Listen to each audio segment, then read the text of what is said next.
আসসালামু আলাইকুম ইন্নাল হামদা ওয়াহদালিল্লাহ ওয়াসসালাতু ওয়াসসালামু আলা রাসূলিল্লাহ। আল্লাহর শুকরিয়া এবং রাসূলের উপর দরুদ প্রেরণের পর আমার আলোচনা শুরু করছি। প্রিয় ভাই বোনেরা, কখনো কি একটু চিন্তা করেছেন যে একটা সময় মসজিদ থেকে রাষ্ট্রগুলো পরিচালিত হতো, কিন্তু আজকে সময়ের পরিবর্তে এমন একটা অবস্থানে এসে আমরা দাঁড়িয়েছি যে মসজিদগুলো কিভাবে চলবে এটা রাষ্ট্র বলে দেয়। তো কেমন রাষ্ট্র, কেমন মানুষ এটা আমাদেরকে বলে দেয়। যারা কখনো দিন মানে না, যারা দিন সম্পর্কে জানে না এবং ইসলামী অনুশাসন তারা মানে না, শরিয়া আইন মানে না, এমন সব মানুষগুলো আমাদেরকে বলে দিচ্ছে যে আমরা কিভাবে মসজিদ পরিচালিত করব, মসজিদে কোন কথা বলবো কোন কথা বলবো না, এটা তারা বলে দিচ্ছে। প্রিয় ভাই বোনেরা, আজকে মুসলিম উম্মার এই পরিস্থিতি কেন আসছে? আজকে মসজিদগুলো এত জিম্মি কেন হয়ে গেছে? চলুন আজকে আমরা এই সম্পর্কে জেনে নিই। কোরআন ও হাদিসে মসজিদের মূল ভূমিকা কী ছিল? কোরআন ও হাদিসে মসজিদ শুধুমাত্র একটি নামাজের স্থান নয়। কোরআন ও হাদিসে মসজিদ হলো ইবাদতের জায়গা। আর ইবাদতের সংজ্ঞা হলো নামাজ, রোজা, হজ, যাকাতের পাশাপাশি আল্লাহর জমিনে আল্লাহর দিন বাস্তবায়ন করাও একটা ইবাদতের অংশ। রাসূল সাল্লাল্লাহু আলাইহি সাল্লাম সময়কার মসজিদের ভূমিকা কী ছিল? চলুন আমরা একটু জেনে নিই। রাসূল সাল্লাল্লাহু আলাইহি সাল্লাম যখন মদিনা সনদ ঘোষণা করেন, তখন তিনি মসজিদে নববীতে দাঁড়িয়ে মদিনা সনদ ঘোষণা করেছিলেন। প্রিয় ভাই বোনেরা, রাসূল সাল্লাল্লাহু আলাইহি সাল্লাম মসজিদে বসে বিচার কার্য পরিচালনা করতেন। তিনি মসজিদে বসে রাষ্ট্র ব্যবস্থা পরিচালনা করতেন।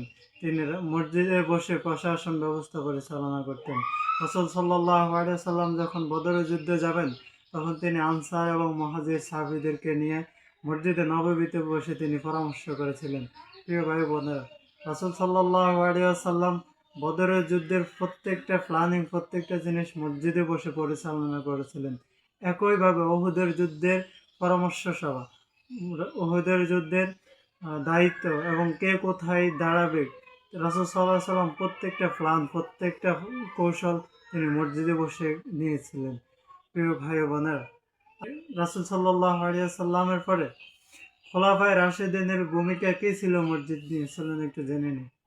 হযরত আবু বকর রাদিয়াল্লাহু তাআলা আনহু যখন ইসলামের প্রথম খলিফা হিসেবে নিযুক্ত হন, তখন তিনি তার প্রথম ভাষণ দিয়েছিলেন মসজিদে দাঁড়িয়ে।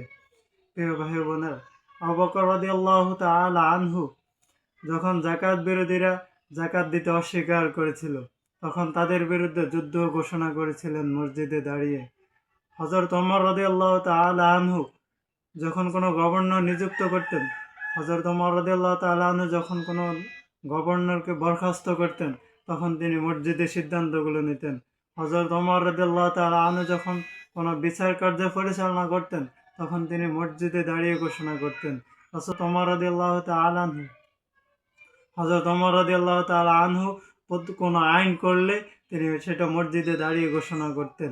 মানে রাষ্ট্রের প্রত্যেকটা কাজ, রাষ্ট্রের প্রত্যেকটা জিনিস মসজিদের সাথে সম্পৃক্ত ছিল। প্রিয় ভাই ও বোনেরা, একটা সময় আমরা এটা হারিয়ে ফেলেছি। কিভাবে হারিয়েছি চলুন একটু জেনে নিই। ভাই ও বোনেরা, অমুসলিমরা আমাদেরকে মসজিদ শুধুমাত্র একটি নামাজের জায়গা হিসেবে সংজ্ঞায়িত করে দিয়েছে। শুধুমাত্র একটি নামাজের স্থান হিসেবে মসজিদকে আমাদের সাথে পরিচয় করে দিয়েছে, আর সব কিছু মসজিদ থেকে আমাদের থেকে আলাদা করে দিয়েছে। প্রিয় ভাই বোনেরা, এর ফলে আজকের এই পরিস্থিতি খুবই বেদনাদায়ক। আজকের বাস্তবতা অত্যন্ত বেদনাদায়ক। যারা নিজেরা নামাজ পড়ে না, যারা নিজেরা কোরআন হাদিস জানে না এবং মানে না, যারা নিজেরা ইসলামকে জীবনের বিধান হিসেবে মেনে নেয় না, তারা আজকে মসজিদে দাঁড়িয়ে আমাদেরকে বলে দিচ্ছে কিভাবে মসজিদ চলবে, কিভাবে মসজিদগুলোতে কথা বলতে হবে। তারা আমাদেরকে line by line road map দিয়ে দিচ্ছে, আমরা কি বলতে পারবো কি বলতে পারবো না। প্রিয় ভাই ও বোনেরা, এরা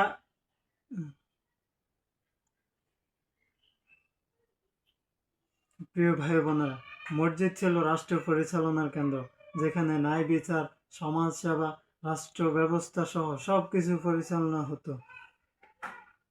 সেখানে আজকে গণতন্ত্র মেন্টালিটি মানুষ আমাদেরকে দাঁড়িয়ে সবক শেখাচ্ছে যে তোমরা গণতন্ত্র মানো, গণতন্ত্র দিয়ে ইসলামের অনেক উপকার হয়, গণতন্ত্র দিয়ে ইসলামের জন্য অনেক কিছু করা হয়েছে।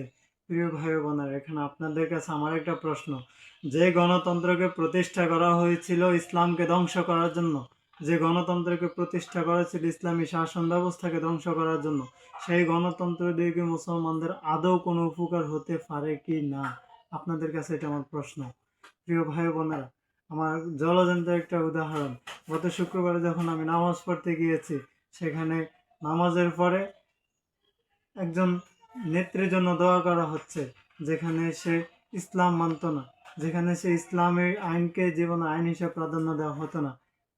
সবচেয়ে দুঃখ বেদনাদায়ক, সবচাইতে বেদনাদায়ক বিষয়টা হচ্ছে, সেখানে দাঁড়িয়ে আমাদেরকে শেখানো হচ্ছে যে গণতন্ত্র মানো, পশ্চিমা মূল্যবোধ মানো। সেখানে দাঁড়িয়ে আমাদেরকে কোনো ইসলামের কথা বলা হচ্ছে না, বলা হচ্ছে না কিভাবে রাষ্ট্র ব্যবস্থা মসজিদ থেকে পৌঁছাতে হয়, আমাদেরকে বলা হচ্ছে না আহ, জীবনে আমাদের মুসলিম ইতিহাসে মসজিদের ভূমিকা কী ছিল, আমাদেরকে এগুলো থেকে সরে দেওয়া হচ্ছে। প্রিয় ভাই বোনেরা, আজকে আমাদের এমন পরিস্থিতির জন্য আমরা নিজেরাই দায়ী। আমাদেরকে নিজেরাই পরিবর্তন করতে হবে, আমাদেরকে মসজিদের সাথে যুক্ত হতে হবে, আমাদেরকে সেই মসজিদে ফিরে যেতে হবে, আমাদেরকে এক্ষেত্রে আমাদের সবচেয়ে বড় ভূমিকা পালন করতে হবে ওলামায়ে কেরামকে। এরপর আমাদের প্রত্যেকটা মুসলিম যুবককে, প্রত্যেকটি মুসলিমকে আমাদের এই দায়িত্ব নিতে হবে যে আমরা আমাদের সেই সোনালী অতীতের ইতিহাসের মতো আরেকটি ইতিহাস তৈরি করব। আমরা মসজিদে ফিরে যাব, আমাদের সত্য ন্যায় প্রতিষ্ঠা হবে মসজিদ থেকে। মসজিদ এমন জায়গা হবে যেখানে দাঁড়িয়ে সত্য বলা যাবে, যেখানে দাঁড়িয়ে ন্যায় বিচার হবে, যেখানে দাঁড়িয়ে সমাজের প্রত্যেকটি ভালো কাজ পরিচালিত হবে ইনশাল্লাহ। আমরা আবারও আমরা আল্লাহর কাছে দোয়া করি, আল্লাহ যেন আমাদেরকে সেই সুযোগ দেয়।